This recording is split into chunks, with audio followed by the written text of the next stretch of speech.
Welcome to Sparking Success with Aaron Opalewski. Aaron brings you conversations that spark innovation, cultivate leadership skills, and pave the way for your business success. In each episode, we delve into the dynamic world of business and leadership, exploring strategies, insights, and success stories that fuel your professional journey. Well, hey everybody, welcome back to Sparking Success. My name is E.J. Swanson. I'm joined with my dear friend, Aaron Opalewski. Aaron, how are you today, man? Great. How are you doing? You got a workout in already. I got a workout today. Maybe a couple. A couple. That's right. You're right. I hopefully this. I got the mindset that I'm doing it, but I'm doing 75 hard right now, which you, our other business partner, Dom, have done before, and I'm just about a week in. I actually love it. I made it about 10 miles this morning, my 45 minutes on the bike, and that was good. But the one we were referencing, we're filming in the studio, one of the studios here at Bolt Creative Strategies. And today we had an offsite shoot. And as I was doing that, I had to go to a different location, and we got a ton of equipment we're loading in, and cameras and tripods and lights and stuff. And I was sweaty. There's no question about it, brother. Sprinting from building to building. I was. Be glad you're over there is the best way to say it right now. But today we're going to talk about part of the success path, and part of that path is picking the career path that you have. And Aaron, as we were planning out this episode, one of the things that I really loved us talking about in the planning was this is something that over the years you've been able to navigate with your own team at Spark companies, but also a ton of people in the recruiting and staffing space. So I'm really excited to hear from you today. And I kind of want to just jump right into it. And as we do, there's 3 things that we want to go through that you think are key within that today. And before we get into those, I just want to give everybody a little bit of a foreshadow too, because when this episode comes out, it's going to be really close to the opportunity to register for an event that you're speaking at in the near future here. Do you want to talk a little bit about that event? Sure, we can get into it. Yeah, let's talk about it, and then we'll get into that career path conversation. Yeah, so we have the Mental Toughness Forum coming up. Ben Newman puts it on. Yep. And it's a virtual event. There's a post that he's got out online. I shared it once last week. I'll probably do it again this weekend. Yeah. But you can apply online or sign up online, and you get all set up. And I believe there's like 30-plus people speaking. Yeah. And Ben's going to release like 5 or 6 of those each day of the week. And he's been doing it for a few years. I remember being on one of my 75 hard runs, and it happened to fall during the mental toughness thing. And so on my walks during that week, they were full of those talks. So, awesome. There you go. Yeah, no, that's good material for that week coming up. I was privied to helping to pre-record that for you, and it's such a great session. Just under 15 minutes of power-packed information, and I really hope that after that event we're able to release it too. But for those of you who are listening and watching today, make sure you go and sign up for that Ben Newman event, the Mental Toughness Forum. We're huge fans of Ben's. We don't get any kickback or anything like that. I don't even think there's necessarily a cost for the forum. Is there? Free. Yeah, so we're just thankful that Aaron gets to be a part of it, and we'd love to have you check that out as well. But Aaron, today let's get into talking about the career path and choosing a career path. 3 main things we're going to talk about today, and the first one is you really need to evaluate the organization or department that you're looking at. Talk about that a bit. Yeah, well, I think if you don't work at a company yet, and you're interviewing, or you got an offer and you're considering it, hopefully you do this before you have an offer, right? That would be a good interview prep, is to research the company, to understand, okay, what's the core values, what's the mission of this company, what is it like there, to work there? Do I align with that? Because, what's good for one person might not be the right fit for someone else. Right. So you want to understand that, right? Because if you're looking for something long term, and this is like a long term thought process, right, about career path. I mean, you should be aligned with this stuff anywhere you work. Like that's what's going to go best for you. But specifically, if it's going to be a career for you, like if you don't feel aligned with where you're going to go to work, it's not going to work out. Right. It's not going to work out. What are the things that you should, as you evaluate that, look at? Well, it depends what's important to you. Okay. You know, for, me personally or within our organizations, what's most important is that someone wants the ability to grow. So growth out of the 6 human needs, that's what's going to be the most important is growth and probably like recognition. Yeah. Because there's the ability for both. I mean, you see how many, when you think, you might not think of them this way, but we have scoreboards all over the place, whether it be charge numbers or number of people placed in a month or this or that. There's all kinds of those metrics out there. And there's actual physical boards that have awards on it. And stuff like that. So a lot of that's recognition based, right? Yep. So we do a lot of that.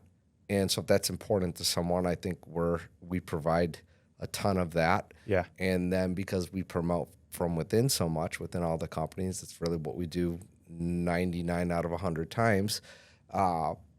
That's what you want. Yeah. If you're focused on that or that's something that's important to you, you should be at a company that does that, not at a company that doesn't want to grow or doesn't promote people from within, that doesn't focus on training and development and helping guide them along. But if they're interested in that, like those are the types of people that fit in good with us. Yeah, I love that. So if they're more focused on, and we give these things. Yeah.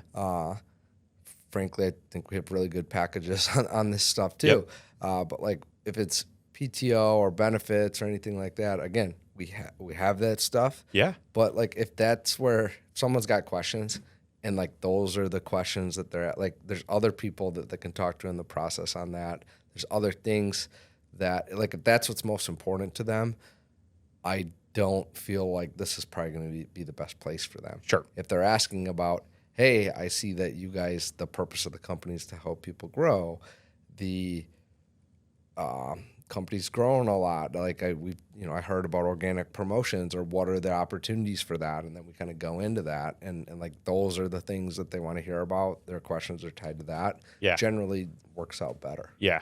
And there are companies and there are people that, as you're saying, are driven by different things or... So the example I gave would be more like certainty or, maybe variety in PTO if someone wants to travel like all the time, which again, like, okay, like if that's your human needs. Yeah. We do offer those things, but the other stuff that I mentioned, the growth, the recognition, I think that's what we do best. Yeah. And so who is the company best for? Well, people that crave those things as their main needs. Yeah. Okay. Before we get to the next, thing to evaluate here, what do you feel like, Aaron, you see people making mistakes in when they evaluate the organization or the department that they're potentially moving in?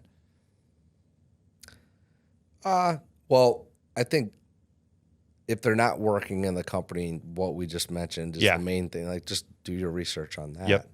And then also, like, if you're already inside the company, or I guess if you're interviewing too, but more if you're inside the company, like someone can be doing good or in a role where they're having some success and things can come up, specifically, let's stick with our, set of organizations. One things that we have to watch for is because we promote from within so much, we look internally first and foremost, right? And we've had to get better at not putting someone in a role that doesn't match their strengths. And sometimes people are still figuring that out early in their career. Yep. And it requires, just good communication, like good, like not in a way of being like mean or harsh, but like direct coaching or feedback in regards to like if someone's not good in numbers. Yeah. In math. Yep. And not thorough or detail oriented and not good with like some of the technology systems. And we have an accounting role come up and they're like, hey, like that's probably an extreme example, but like, hey, if if they're not good with that stuff, that's probably not going to be the right role for them. So Yeah. you just got to kind of watch stuff like that. So, if someone is in a recruiting role and they're able to tolerate a certain amount of rejection, and let's say we just recently hired for new business development. Right. And we did hire in the entry-level role for that externally, Okay. right? We looked internally. Yep. But we felt like anyone within that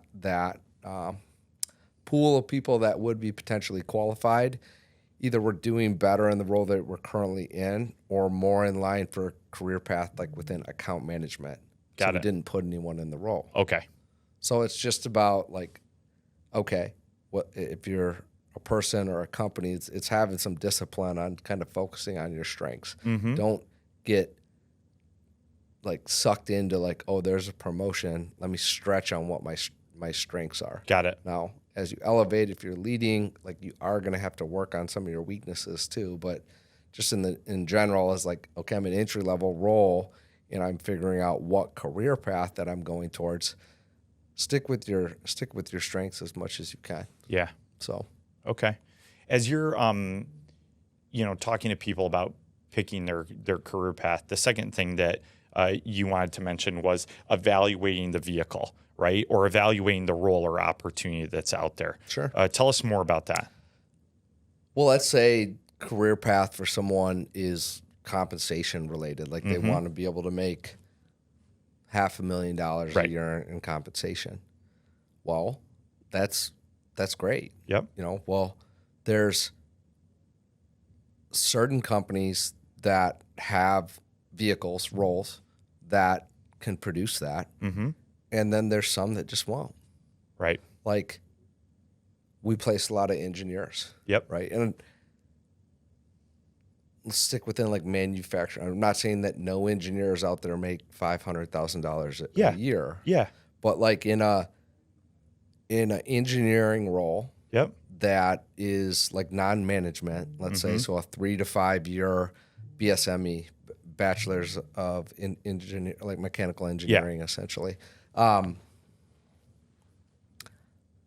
That's not going to be a vehicle in a 3 to 5 year time span to produce a $500,000 income. Yeah. It's a good income. Yep. Starting out, right. It's really good. It's in fact, the ironic thing is it's probably higher than the roles that in a 3 to 5 year period you're going to be able to make that $500,000. Yeah. Because what are those roles probably in? They're most likely in sales. Yeah. In fact, I don't know. Again, outside of certain roles that you might go to school for 8 years, do some like private equity type roles or like investment banking, and still like it's very sales. I don't have experience with that. We don't do as many placements in those areas, right? So, but I'm thinking of types of roles where maybe that happens. Well, outside of that kind of stuff, or again, you're a doctor. Well, you got to go to school for this period of time. You do your residency where you're not making that much money, and then it's still debatable. Yeah. So I'm in an entry level role. I'm starting out, and I got a general business degree. That's the type of income you want to make. You need to pick a vehicle that can do it. Yeah. The vehicle is going to be sales most likely. Right. A sales related job, and even within sales, like okay, so as I'm picking this vehicle and I'm looking at an opportunity, let's say I'm interviewing or I'm learning about the company, and they're what questions do you have?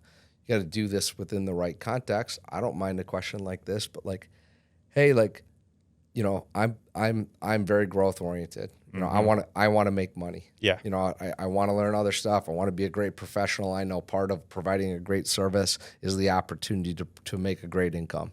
I want that in my life. It's not going to bug me. Great. I was the same way. Yeah. Be like, cool. Okay.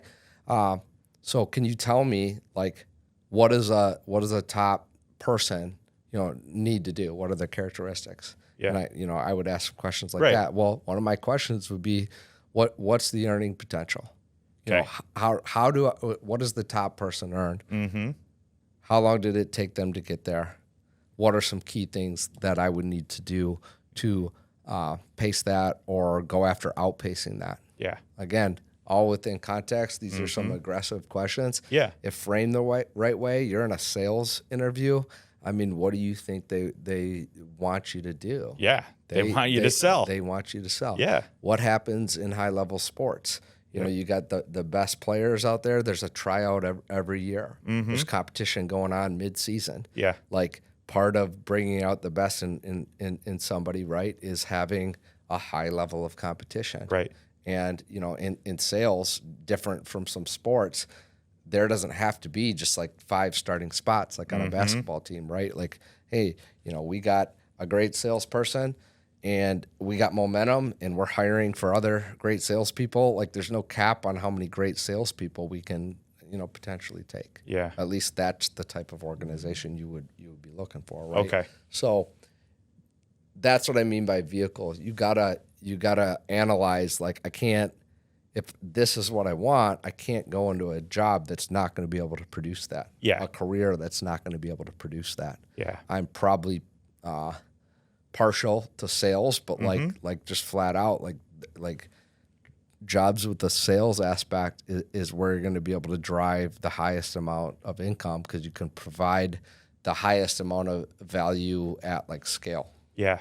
You know, there's a young guy that I used to mentor, disciple years ago that was really big into community orgs and things like that. Really had a heart for that government organization, the NGO charity side of things, but went to law school. And, his main reason for going to law school was so that he could give back. And as he was looking at things, Aaron, I love how you talk about this because his goal was to be able to hit the metrics of his billable hours so that he could continue to move from junior, legal consultant or whatever the terminology was to partner to manager to, senior vice president, those type of things. Sure. And he knew that pathway to get to the level so that he could give to the level that he desired.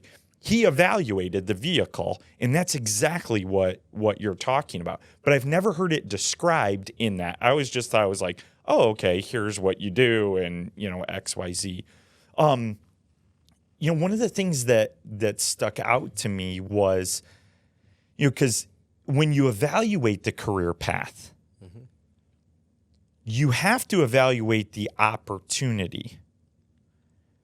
And it seems like the two of those things build on top of each other because not every career path at every organization is exactly the same. Sure. Well, I think you got kind of two things here. So we focus on more like a role that's there. Yep. And there's a track record of other people that are performing within the role. Okay. Which is awesome. Yep. Because someone should be able, in those scenarios, to show you tangible examples of like, hey, this is what you want. Well, here's someone that's done it, or here's 10 people that have done it. Here's 20 people. You know what? These are our top people. We're actually going to put you on one of their hips. Yeah. It's like we have a set of KPIs, fundamentals, things you're going to learn, and people that have implemented those along with their unique talents. Like follow along with that, and that's what your future is like. So that's one version. Yep. Well, another version is what I call more of like the trailblazer side. So describe that. I'm going to use your situation. Sure, right? please. Because let's just stick on our own companies. Yep. That's what we know. So we're in Workforce Solutions. Yep. With 6 out of our companies. Yeah. And like they all partner together to support Workforce Solutions, right? Yep. We're in recruiting and staffing and search and consulting around workforce. Like that's what we do, right? So when you and I are talking, right, about the vision for what we're doing, a lot of what our initial combos, and you can correct me if I'm wrong, but it was tied to our purpose, our mission, Yes.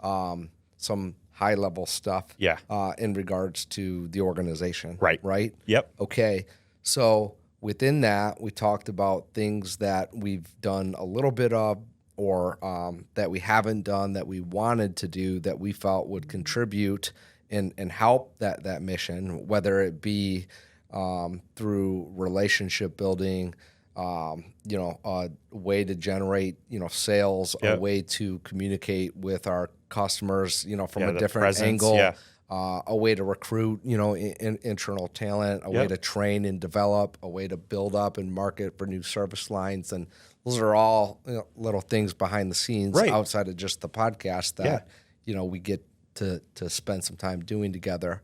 But I couldn't point to you in any of those conversations and say, EJ, here's the blueprint for that. Right. Here's a set of KPIs. Here's the blueprint. And here's, 4 other people in the organization that have done this at this level. Right. It was, hey, this is all the stuff that we want to do. Here's what I see as the opportunity. Let's hear more about your vision for it. We got to the point where it's like, okay, when we're aligned on that, like, let's build out a pro forma on how we're going to do this, right? But it's never done before. Right. And so just because there's not a track, like, it's nice when there's a track record, an established role, and you have a blueprint for how to do that. But the other end of that, and really, it's a learning experience, but it could even be more aggressive. Yeah. It could not, but like it's the path unknown. But there's still, I think, if there was no vision tied to it, like we probably are not sitting here on that, right? Yeah. So, but it's where the other road is not smooth. It's very windy and bumpy and full of rejection and adversity. There's still a blueprint. Yeah. Whereas this is like, we're literally like creating the path. Yeah. So there's opportunity on both. Yeah. I don't think this is going to step on your toes, but I think it's good for the listeners to hear, because when people are on the other side of that, right, there's not the blueprint, and you're going to have to trailblaze a path. It's harder. It's harder. Yeah. But if I can flip or mentally, at least, I think it's harder. Okay. I think they're both hard. Yeah. That's true. But I think probably mentally it's a little bit, it's just you don't have anything to lean on. Yeah. Okay. So here's where I was going with that. If that person has to trailblaze within the organization, because we went off on a little tangent, which is probably my ADD, so I'll apologize to everybody for that. You said trailblazer. When I think trailblazer in that opportunity, the vehicle, and I also think of the path within that, evaluating it. The word that comes to my mind is trust between the two of those. What for you marries those things together on the opposite side, right? Because if somebody's going to sit across from somebody and say, yeah, I'll trailblaze with you. Sure. What is it that they've got to look for? I think of trust. Yeah. I think that's what made, our initial decision go, yes, this is the right opportunity. This is the right vehicle. Sure. What else is there? I think that's well said. I think that's it, but it's not like, hey, trust me on this. Like, I'm a good guy. Okay. It's, hey, maybe that comes up, but it's more that the trust is built in the conversation around the vision for what we're doing. Okay. And then seeing a track record of, hey, some of these things have happened. Yeah. Or some of these things might, there's, in all of our businesses, right? Like we have a lot to still do. Like sure. None of them are like fully arrived. Yep. And they never, probably will be. We'll see at what point we get to the mission that we have set out, right. and where we take it from there. Yep. It's another conversation. But there's a track record of those things happening and starting out and expanding. Yeah. And, having some wins in building, yeah. right down to like and this isn't intentional, but like you walk through our other part of office, like the main lobby, and then you walk through towards, the back portion at talent. Yep. And what's the first thing that you see on the wall? The growth of all the companies. You see the track record yeah. of the growth. Yeah. Like physically yeah. see it. Yeah, it's up on the walls. So that's partially by design. Yeah. To, as we're referencing some of that stuff, show it in a visual way. Yeah. So I love that. I think so. It's trust and track record. Yeah, well, I think that's what helps to establish that trust, even in a new area. Is like, hey, like at one point, all these things were new. Yeah. So okay, like we gotta choose to jump at some point or not.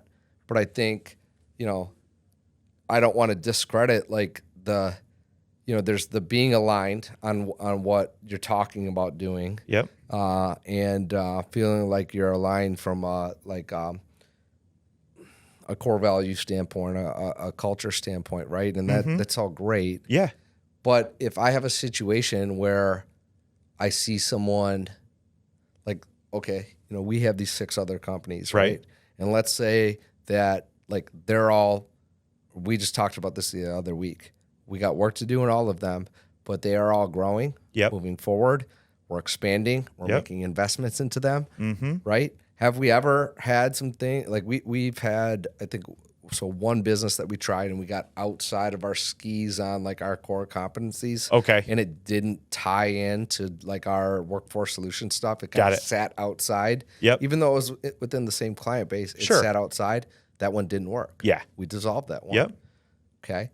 But if I was telling you this stuff that here's our vision, here's what we're going to do, and all 6 of those other things didn't pan out. Yeah. And now I'm like onto this one. I'd reel back. We probably wouldn't, even if we were aligned on all, like, oh, that sounds good, but like, man, like it sounds good, but I would hope that you would take a moment and pause and be like, I don't think so. Yeah. I don't see enough evidence that like this 7th one is going to go any different. Yeah. But that's not the case, right? So it's a part of it's alignment on some of that stuff, and we talked about this in I think our last episode. It's like, hey, the vision of what we're doing and what you want to do needs to align, and it also needs to like fit inside of this bigger vision. Like there needs to be room for it.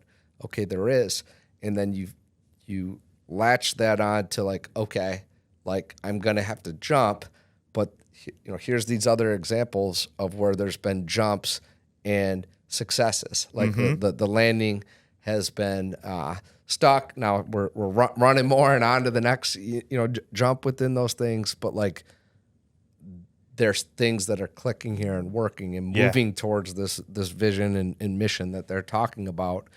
There is a track record on it, and so that's where we get to that point. I sure would hope that you would have called BS if that wasn't the case. Right.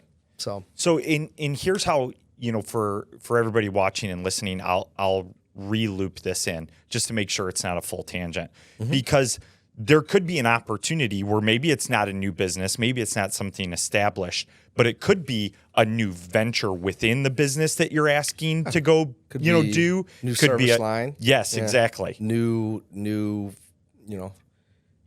we're not doing a ton of like medical placements right now, right? Like, and I don't know that we're going to. Yeah. But if we ever brought someone in with the right acumen and it shows in that the way we've niched out some of these companies, right? Like clearly we'll make the investment and looking at doing something like that. Yep. But it really has come down. Those have been things that are in our like mind to do, but it's come down to like the people and expertise that we've been able to, bring together and a timing thing, right? Yeah. So yeah, I think it definitely applies to like any kind of new offering. Yeah. Because if it hasn't been done. Yep.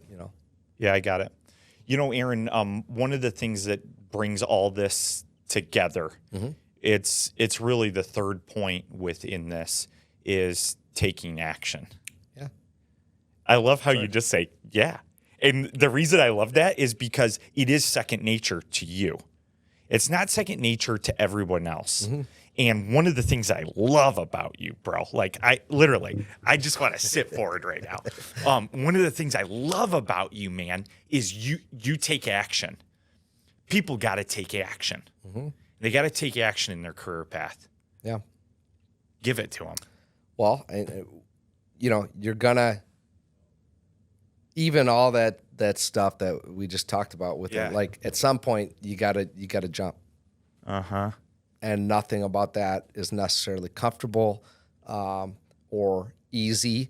It may be easier for some people than others to just go, but like nothing can get done without action behind it, right? Yeah. So at some point you gotta jump. So whether that be trailblazing in a new area or going into a role, you know, there's always going to be reasons not to do things. It's always not going to, there's never going to be the perfect time. I promise you that. And anyone that's like, oh, I'm just going to wait, you know, look, some of that may be true. I'm not trying to discount stuff, but like there's always going to be something going on. There will always be reasons, and probably like, I don't know exactly how life works, you know, and if there's anything to this, but a lot of times when the right opportunities are presenting themselves, they're not an easy decision. Maybe something else is going well. Yep. Maybe it's a complete shift. You know, maybe it requires you stepping out of something that you feel good at and confident in, but you know it doesn't fulfill the vehicle you want, right? And that can be tough. You know, for me, that was personal training. I was good at it. Yep. I had a good client base. I could set my schedule. Yeah. My school schedule was easy. I was getting good grades. You know, it would have been just wait till you're done with school. You know, wait a minute. Don't take that job that's 3 times as far. Yeah. You have to dress up every day instead of, you know, wearing whatever you want. Right. You know, you have to go to school all at night, and what would transpire is that I took time off, which no one would tell you to do. You're going to make less money. Yeah. You're doing something new, so you're good at this. You're respected, like in your little bubble. Like people think highly of you. Yep. And now you're going to step out of that, and nobody knows you, and you don't have any track record. Or guarantee. You don't have any of that. What's the word I'm looking for? I guess you don't have any of that confidence, right? Because no one's giving you those accolades or recognition. You got to go in there and do it somewhere different, and nothing. So whether it was, you know, the drive, the way it affected my school, the pay, the wear and tear on my car, the fact that I didn't know anything about it and wasn't as good at it and wasn't getting any of the attaboys or accolades or praise and recognition publicly. All those things, right? All those things are uncomfortable.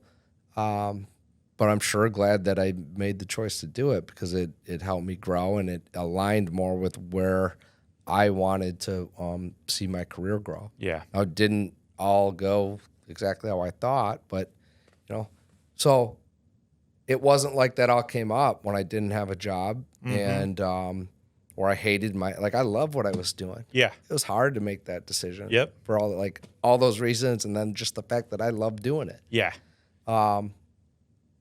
So I think that's important, because, you know, we talk to people, like I've recruited so many people into roles and careers, and that's pretty common thing, is that like there's this it's a big life decision for people. Yeah. Specifically if they're looking at it as like what they're going to do. Like not like, oh, I'm going to go here and try it out. And no, like this is what I'm going to do. I see myself doing this for the rest of my career, the next decade, like what for, you know, the next season of my life. And again, hopefully that's not like a year and someone jumps. Hopefully it's longer, but like these are big decisions, right? Yep. And then when you match it with the standpoint that like usually the best people for that, not always, I'm not like, if someone's fallen on a hard time and, you know, doesn't have a job, like they could be a good fit too. But generally speaking, like you're going to find these people in these situations and they have other options, or things are good where they're at. They just know that it's not necessarily the path that they want to be on. Got it. But you got to take that action. Yeah. And it's not necessarily easy to do. Yeah. And that happens again once you're in a job, because again, like okay, you're good at this job. Yeah. And then you got this promotion opportunity. Mm-hmm. Well, in the best run organizations, what I see is you get someone like 70% ready and they then get launched into this other thing. And, Yeah. Maybe they're leading some of the people that they were friends with, which can be especially for a person that's their first time experiencing that it's tough. Yeah. It's a dynamic. Yeah. But they're 70% there. They're probably like 99 or 100, or I call it 110 because they're really good at that job, and then they're doing functions of this other job as well. Yep. And there's just this, like, you're the man, like in that, and like, so when you get that promotion, and then you're, even if you're pretty ready, you're 70%, and there's just parts of that are like, man, you got to go through that self doubt and all the stuff, but you could sit here. That's what you really want. Yep. At some point, you just got to jump and be cool with being back at like the 70th percentile. Yeah. Hopefully, Yeah. of like, okay, I got some stuff to learn Yep. here. That's why a core value of ours: be humble, crave improvement. Right. Like, dude, we should all be striving to get better. Whether you're going to have to, if you're promoting and elevating up, or you're growing your business unit or a company, you have to keep evolving as a person. Otherwise, like the company, business unit, like if you're running these things, it can't outgrow your, like where you're at within your growth. That's what's going to stun it. Number one is that if it gets out ahead of your capacity. Got it. So it's a constant evolution. Yeah. So, man, there's just there's so much. And, I think within this too, one of the things I hear you saying is when you take action, like you got to work for it, you got to do it, but you got to take action. I almost wish, Aaron, you're going to, that's how you learn. Yeah. Yeah. That's how you're going to, yes, you can learn in a book. Yes, you can do another training. Yes, you can listen to this podcast or another podcast or 1,000 podcasts, but people get like, dude, at some point you just, analysis paralysis. You got to go. Right. Maybe you keep doing these things, but like the best thing that you can do is get in that arena and be there. Yeah. We use the analogy of like, hey, to catch the wave, you got to be in the water. That's right. And so if you're sitting on the beach looking at it, looking at, like, you got to be in there. Yeah. Like, are you going to maybe fall? And I don't know the surfing terms. I'm not a surfer. No, I don't about either. As far as my analogy can go. But the point is, like, you're not gonna catch the wave if you're not in the water. Yeah. You're gonna watch it. It's gonna go by. Yeah. You're gonna run in. It's gonna be too late. So get in there. Yep. Be willing to fall. You're gonna learn. Yeah. Tons of great stuff today. Again, if you're listening today, we would love to hear from you. Take a moment, even right now. Go ahead, hit that bell, turn on the notifications, like, subscribe. The viewership of Sparking Success is growing. So is Aaron's content. We would love to have you be a part of that community. And as you do, maybe right now you are, and I'm even getting choked up. I had to take a big gulp there because there was a moment within the last year that I had to take action. And as I did, it is more than well worth it. And today that may resonate with you. And if that does, in what Aaron said throughout the whole entirety of the podcast, we would love the encouragement by you commenting this, you sharing this with someone. So thanks again for tuning in today to Sparking Success. We can't wait to have you back for another episode, Aaron. Thanks again, man. Thanks, E.J.